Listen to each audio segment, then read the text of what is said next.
तुम्हाला माहिती आहे का, जगात 2 प्रकारचे लोक आहेत. एक ते ज्यांना बिर्याणी म्हणजे फक्त मसाला आणि तेल आठवतं आणि दुसरे माझ्यासारखे जे हे मसाला, तेल जास्त न वापरता सुद्धा बिर्याणीचा आनंद परफेक्ट घेतात, ते म्हणजे ही मुरादाबादी बिर्याणी बनवून.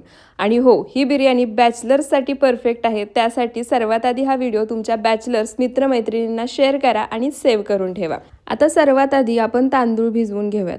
आता जेव्हाही मी बिर्याणी किंवा एखाद्या पुलावची रेसिपी तुमच्यासोबत शेअर करते, तेव्हा तुम्ही मला नेहमी विचारता ना, की तांदूळ इतका कसा फुललाय, कोणता राईस वापरते?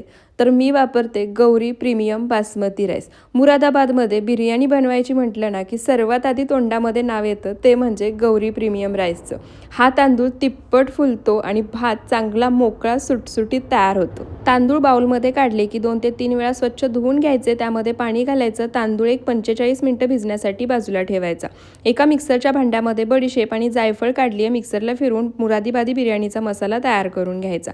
गॅसवर पातेलं गरम करायला ठेवले. त्यामध्ये 100 ml तेल घालायचं. तेल गरम झालं की एक कांदा घालायचा. गुलाबी रंग येईपर्यंत परतून घ्यायचा.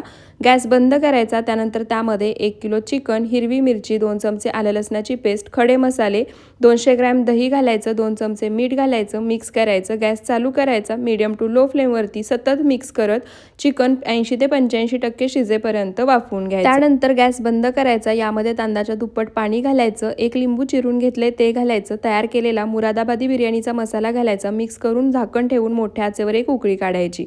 उकळी येते तोपर्यंत तांदळातलं पाणी काढून घ्यायचं. त्यानंतर गॅसचा फ्लेम पूर्ण लो करायचा. तांदूळ यामध्ये घालायचा. मिक्स करायचा. मोठ्या आचेवर उकळी काढायची.